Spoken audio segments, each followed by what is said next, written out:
ದಾವಣಗೆರೆ ಜಿಲ್ಲೆ ಜಗಳೂರು ತಾಲೂಕಿನ ಹುಚ್ಚಂಗಿಪುರ ಸರ್ಕಾರಿ ಶಾಲೆಗೆ ಇಲ್ಲಿನ ಗ್ರಾಮಸ್ಥರು ಒಂದು ಕನಸಾಗಿತ್ತು. ಒಂದು ಸುಸಜ್ಜಿತ ಕಟ್ಟಡ ಬೇಕು, ಇಲ್ಲಿನ ಮಕ್ಕಳಿಗೆ ಶಾಲೆ ಆಗಬೇಕು ಅಂತ ಹೇಳಿ. ಅದು MLC ರವಿಕುಮಾರ್ ಸರ್ ಅವರಿಂದ ಈಗ ಅನುಕೂಲ ಆಗಿದೆ.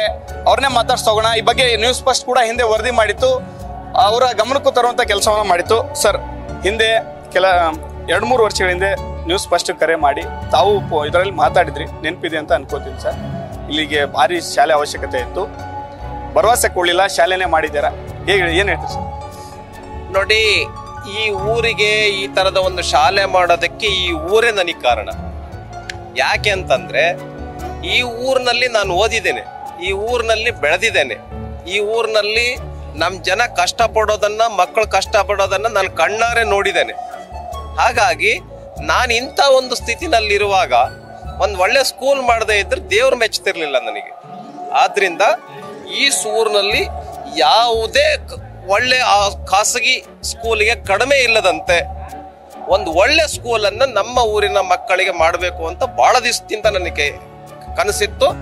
ಆ ಹಿನ್ನೆಲೆಯಲ್ಲಿ ನಾವು ಓದಂತ ಶಾಲೆಯನ್ನ ಡೆಮಾಲಿಷನ್ ಮಾಡಿ ಈ ರೀತಿ ಬಹಳ ಕಡಿಮೆ ಜಾಗದಲ್ಲಿ ರೌಂಡ್ ಆಕಾರದಲ್ಲಿ ಒಂದು 18 ರೂಮ್ಗಳು ಇರ್ತಕ್ಕಂಥ, ಅದರೊಳಗಡೆ 2 ಕ್ಲಾಸ್ ರೂಮ್ ಅನ್ನ ಸೇರಿಸಿ ಒಂದು ಅಂಬೇಡ್ಕರ್ ಸಭಾಂಗಣನ ಮಾಡಿದ್ದೇವೆ.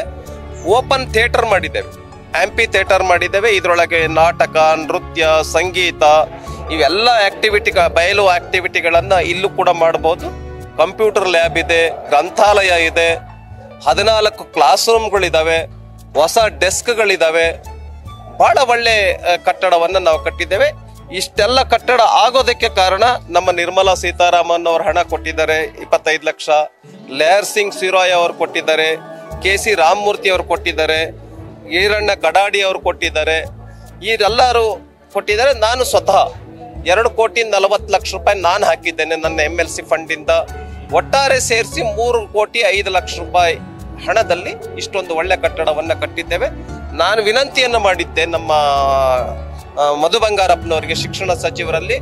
ನಾನು ಮನವಿ ಮಾಡಿದ ಒಂದೇ ಮರುಕ್ಷಣದಲ್ಲಿದೆ ಹೈಸ್ಕೂಲ್ ಸ್ಯಾಂಕ್ಷನ್ ಅನ್ನು ಅವ್ರು ಕೊಟ್ಟಿದ್ದಾರೆ. ನಾನು ಹಾಗಾಗಿ ಮಧು ಬಂಗಾರಪ್ಪ ಅವರಿಗೆ ನಾನು ಅಭಿನಂದನೆಯನ್ನ ಸಲ್ಲಿಸ್ತೇನೆ. ಬರೋ ಜೂನ್ ತಿಂಗಳಂದ್ರೆ 8ನೇ ತರಗತಿ ನೀವು ಶುರು ಮಾಡಿ ಅಂತ ಇಲ್ಲೇ ಕೂತ ಸಭೆಯಲ್ಲೇ ಆದೇಶವನ್ನು ಮಾಡಿದ್ದಾರೆ. ನನಗೆ ಹಾಗಾಗಿ ತುಂಬಾ ಖುಷಿಯಾಗಿದೆ. ಗ್ರಾಮಸ್ಥರು ಅವಾಗ ತುಂಬಾ ಸ್ಕೂಲಿಗೆ ಮಕ್ಕಳಿಗೆ ಓದಕ್ಕೆ ಆಗ್ತಿರಲಿಲ್ಲ ಸರ್, ಅವರಿಗೆಲ್ಲ ಪಾಠವನ್ನ ಮಾಡ್ತಾ ಇದ್ರು. ಆ ಟೈಮಲ್ಲಿ ನ್ಯೂಸ್ ಫಸ್ಟ್ ಕೂಡ ಬಂದಿತ್ತು, ತಮ್ಮ ಗಮನಕ್ಕೆ ತಂದಿತ್ತು. ಈ ಎಲ್ಲಾನು ಮಕ್ಕಳಿಗೆ ಅನುಕೂಲ ಆಗಿದೆ, ಒಳ್ಳೆ ವಿದ್ಯಾಭ್ಯಾಸ ಸಿಗಬೇಕು. ಬೇರೆ ಕಡೆ ಊರಿಗೂ ಹೋಗ್ತಾ ಇದ್ದಾರೆ ಸರ್ ಮಕ್ಕಳಿಗೆ. ಹೈಸ್ಕೂಲ್ ಕೂಡ ಸ್ಯಾಂಕ್ಷನ್ ಮಾಡಿಸ್ಕೊಂಡಿದ್ರಿ. ಈ ಬಗ್ಗೆ ಗ್ರಾಮಸ್ಥರ ಬಗ್ಗೆ ಮತ್ತೆ ಹಿಂದಿನ ಘಟನೆ ಬಗ್ಗೆ. ಮುಂಚೆ ನಾನು ಓದ್ತಾ ಇರ್ಬೇಕಾದ್ರೆ ನಮ್ಮ ಗುರಪ್ಪ ಮೇಷ್ಟ್ರು, ನಮ್ಮ PT ವೀರಪ್ಪ, ಜಯಚಂದ್ರ, ರೇವಣ ಸಿದ್ದಪ್ಪ, ಈ ತರ ನಮ್ಮವ್ರ 8 ರಶೀದ್, ಈ ತರ 8 ಜನ ನಾವೆಲ್ಲ ಒಟ್ಟಿಗೆ ಹೋಗ್ತಾ ಇದ್ವಿ. 5ನೇ ತರಗತಿಯಿಂದ SSLC ವರೆಗೆ ಹಸುಗೋಡಿಗೆ. ಆಮೇಲೆ ನಾನು PUC, ಡಿಗ್ರಿ, B.Ed ಎಲ್ಲ ಚಿತ್ರದುರ್ಗದಲ್ಲಿ ಮಾಡಿದೆ. ಗ್ರಾಮೀಣ ಶಿಕ್ಷಣ ಇಷ್ಟೊಂದು ಕಷ್ಟದಾಯಕವಾಗಿದೆ ಅಂತ ನನಗೆ ಅರ್ಥ ಆಗ್ತಾ, ಹೆಜ್ಜೆಗೂ ಎಕ್ಸಾಮ್ ಬರೆಯಕ್ಕೆ ಬೇರೆ ಊರಿಗೆ ಹೋಗ್ಬೇಕಾಗ್ತಿತ್ತು ನಾವು. ಇನ್ನೂ ಇದೆ, ಈ ಊರಿನಲ್ಲಿನೇ ಎಕ್ಸಾಮಿನೇಷನ್ ಸೆಂಟರ್ ಆಗೋ ತರ ಏನೆಲ್ಲ ಡೆವಲಪ್ಮೆಂಟ್ ಬೇಕೋ ಆ ಡೆವಲಪ್ಮೆಂಟ್ ಅನ್ನ ಇದೇ ಊರಿನಲ್ಲಿ ನಾವು ಮಾಡ್ತೇವೆ. ಆ ರೀತಿಯ ನೆರವು ಸರ್ಕಾರದಿಂದ ನಾವು ಪಡಿತೇವೆ. ಇನ್ನೊಂದು, ಯಾಕೆ ಈ ಊರಿನಲ್ಲಿ ಈ ತರದ ಸ್ಕೂಲ್ ಮಾಡೋದಕ್ಕೆ ಪ್ರೇರಣಾದಾಯಿ ಆಯ್ತು ಅಂತ ಹೇಳಿದ್ರೆ, ಈ ಊರಿನಲ್ಲಿ ನೋಡಿ ಎಲ್ಲರೂ ಶ್ರಮಿಕರೇನೆ, ಬಡವರೇ ಇರೋದು. ಮತ್ತು ಖಾಸಗಿ ಸ್ಕೂಲ್ಗೆ ಹೋಗ್ಬಿಟ್ಟು ಸಾವಿರಾರು ರೂಪಾಯಿ, ಲಕ್ಷಾಂತರ ರೂಪಾಯಿ ಫೀಸ್ ಕಟ್ಟಿ ಎಜುಕೇಶನ್ ಪಡೆಯೋದು ನಮ್ಮ ಈ ಊರಿನ ವಿದ್ಯಾರ್ಥಿಗಳಿಗಂತೂ ಬಹಳ ಕಷ್ಟ. ಆದ್ರಿಂದ ಒಳ್ಳೆ ಶಿಕ್ಷಣ ಸಿಗಬೇಕು ಅಂತ ಹೇಳಿದ್ರೆ ಕಟ್ಟಡ ನಾವು ಮಾಡೋಣ, ಆಮೇಲೆ ಮಕ್ಕಳಿಗೆ ಈ ತರದ ಟೀಚರ್ಸ್ನ ಅವಶ್ಯಕತೆ ಇದೆ ಅಂತ ಕೇಳ್ಬಿಟ್ಟು ಸರ್ಕಾರದಿಂದ ಪಡೆಯೋಣ ಅಂತ ಇದು ಮಾಡಿದ್ವಿ. ಎಲ್ಲದಕ್ಕೂ ಕೂಡ ಇವತ್ತು ಶಿಕ್ಷಣ ಸಚಿವರು ನಾನು ಮಾಡ್ಕೊಡ್ತೇನೆ ಅಂತ ಹೇಳಿದ್ದಾರೆ. ತುಂಬಾ ಖುಷಿಯಾಗಿದೆ.